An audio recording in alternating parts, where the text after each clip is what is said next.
Bien, bonjour messieurs, dames. Dans cette deuxième vidéo, on va traiter de l'organisation de la matière. D'introduction, j'aimerais d'ailleurs m'excuser si jamais vous entendez des effets sonores. C'est qu'aujourd'hui à l'école, il a été décidé qu'il y aurait des tests de cloches. Donc je m'excuse d'avance si vous entendez différents effets sonores pendant que je parle. Donc, pour traiter de l'organisation de la matière, on va y aller avec deux étapes, deux sujets. C'est-à-dire que la matière peut être soit constituée de substances pures, ou la matière peut être constituée de mélanges. On va y voir la distinction entre tout ça. On va commencer avec les substances pures. Donc, qu'est-ce que c'est qu'une substance pure? Bien, une substance pure, une substance va être pure, voilà, si toutes ses unités de base sont identiques. Quand on parle d'unités de base, on veut dire des atomes, ou bedon, des molécules. Atomes, par exemple, Hg, mercure, Sb, l'antimoine, par exemple, plomb, Pb, etc., etc.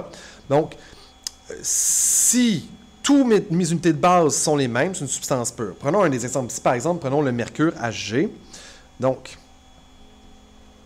si je n'ai, imaginez que mes cercles jaunes, c'est du mercure Hg, mais si dans mon contenant, dans mon bécher, dans ce cas-ci, je n'ai que du mercure, donc Hg, donc chaque atome ici est identique, bien, je vais avoir une substance pure. Ça peut être aussi des molécules. Par exemple, H2O, NaCl. Donc, prenons par exemple l'exemple du NaCl. Donc, je vais le dessiner comme ceci, donc une molécule de NaCl. Bien, imaginez que dans mon contenant, je n'ai que des molécules de NaCl. Oui, elles peuvent voler. Pas vraiment, mais sur mon dessin, elles le font. Donc, si dans mon contenant, je n'ai que des molécules de NaCl, bien, j'ai encore une fois une substance pure. Donc, si dans mon contenant, toutes les unités de base sont identiques, c'est une substance pure. Maintenant, on voit qu'il y a deux types de substances pures. Un, on va avoir les éléments. Et en deux, on va avoir les composés. Commençons avec les éléments. Voilà les effets sonores dont je vous parlais.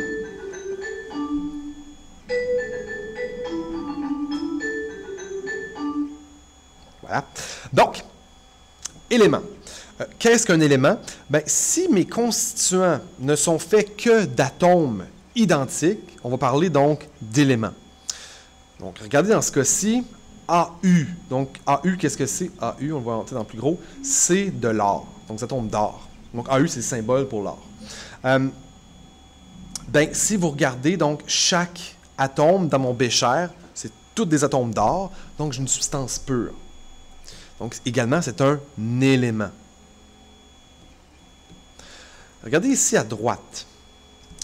J'ai des molécules faites d'association d'atomes d'azote, donc N2, ou si vous préférez, diazote.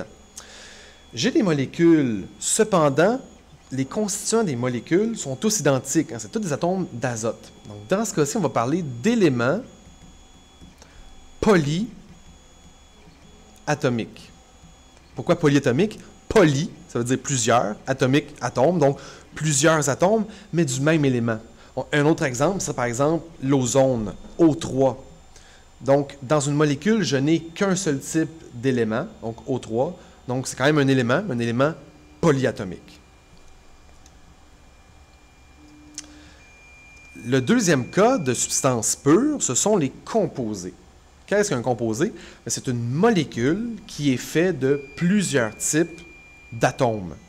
Par exemple, H2O est un composé. Pourquoi? Parce que je suis fait à la fois d'atomes d'oxygène, donc un atome d'oxygène et deux atomes d'hydrogène. Autre exemple, SF6, l'hexafluorure de soufre. Bien, de quoi il est-il fait? Il est fait de 6 atomes. Donc, 6 atomes de F qui est du fluor et un atome de S qui est du soufre. Donc, c'est une molécule, c'est un composé parce qu'il est fait de plusieurs types d'éléments différents. Voici un autre exemple ici.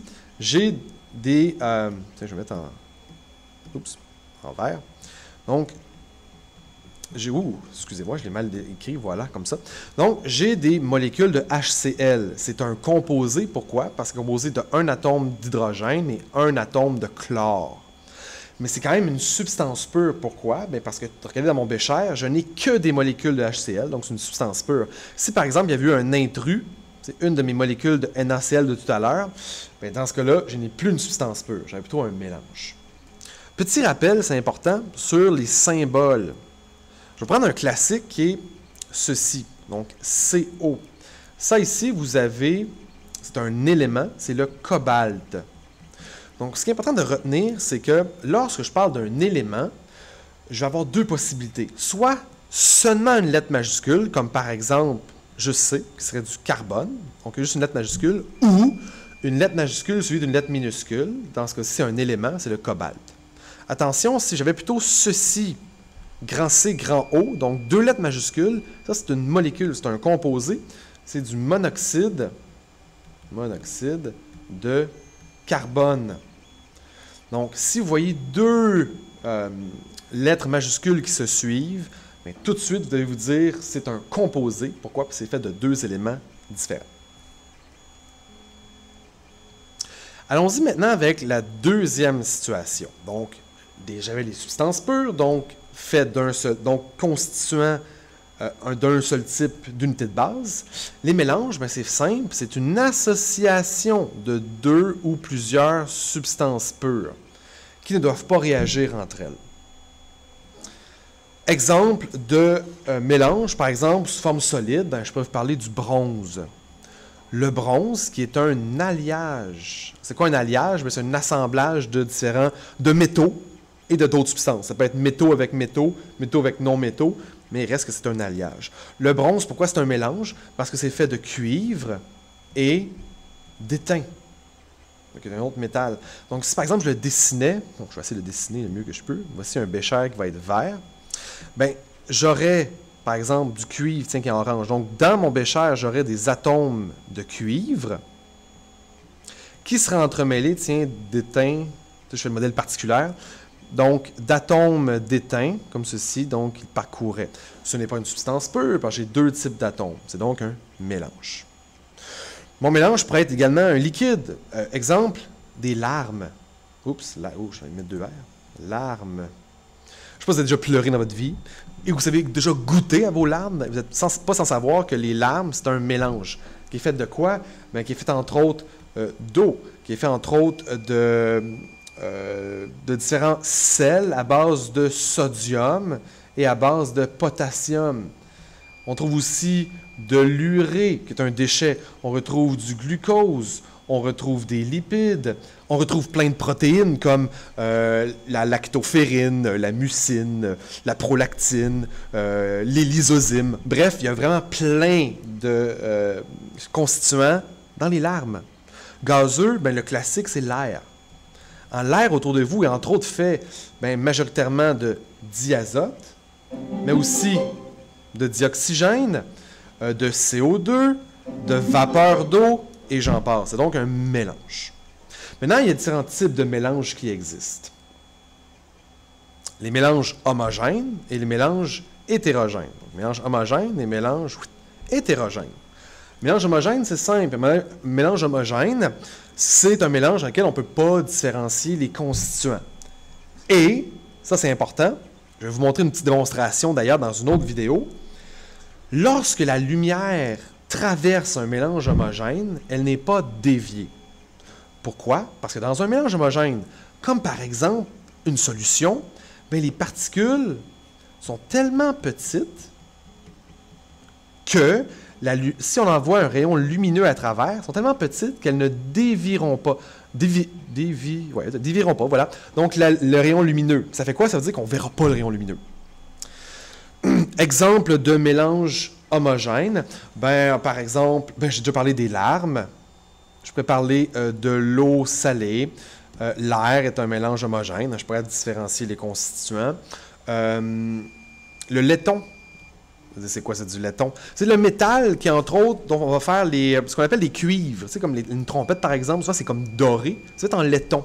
Le laiton, c'est un mélange qui est fait de zinc et de cuivre. Mais dans le laiton, on n'est pas capable de distinguer qu'est-ce qui est du zinc et qu'est-ce qui est du cuivre. L'acier, même chose. L'acier, c'est fait de fer, à grande majorité, mais aussi de carbone. pas capable de distinguer le fer et le carbone, donc un mélange homogène. Un mélange hétérogène, je vais changer de couleur. Voilà. Donc un mélange hétérogène, c'est un mélange dans lequel on peut distinguer les constituants. Et on va voir que, évidemment, je vais vous traiter de deux types de mélanges hétérogènes qui sont les colloïdes et les suspensions. Donc c'est quoi un colloïde? Bien, je reprends l'exemple de tout à l'heure. J'avais dans mon mélange des particules qui vont être à l'intérieur, mais plus grosses dans une solution. Ça va faire quoi? Ça va faire que quand je vais envoyer un rayon lumineux à travers, mais qu'est-ce qui va se passer? Bien, le rayon lumineux va être dévié. Donc, c'est pas super mon dessin, là.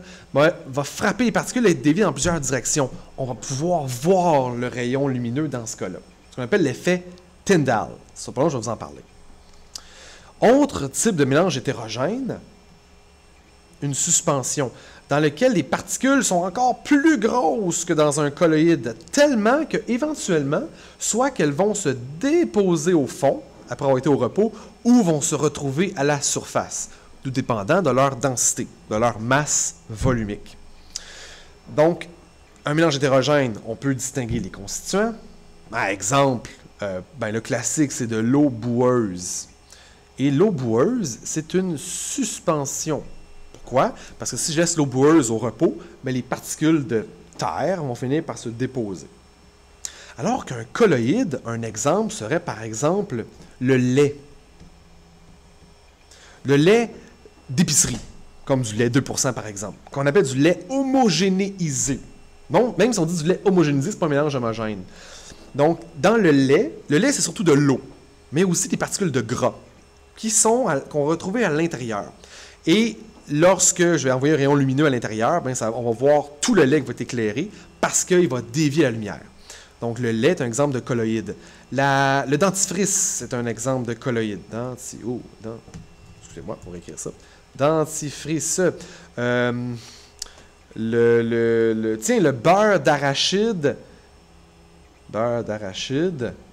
Mais pas le naturel. Puis le naturel, l'huile finit par se retrouver à la surface. Donc, le beurre d'arachide plus sucré, disons, ça, c'est un autre exemple de colloïde. Alors qu'une suspension, on pourrait avoir le beurre d'arachide naturel, l'eau boueuse, je vais donner l'exemple. Donc, tout ce qui va finir par se déposer ou se retrouver à la surface, c'est une suspension. Il y a plusieurs types de peintures qui sont également des exemples de suspension.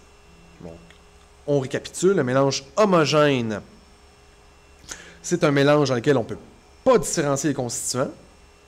Et un mélange hétérogène, on peut différencier les constituants ou, si on l'éclaire, on va illuminer l'entièreté, donc on va pouvoir voir le rayon lumineux parce qu'il est dévié.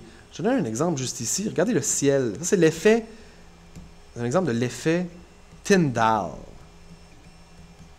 Donc, l'effet Tyndall, justement, j'envoie un rayon lumineux à l'intérieur, il va être dévié. Ce que vous voyez juste ici, c'est que les rayons lumineux sont déviés notamment par des gouttelettes d'eau, donc dans le ciel. Donc, lorsqu'on voit ça, on ne devrait pas dire « Oh mon Dieu, c'est le paradis qui nous touche ». Vous pouvez le dire si ça vous tente. Mais scientifiquement, ce qu'on devrait dire, c'est que « Mon Dieu, le ciel aujourd'hui nous présente un mélange hétérogène ».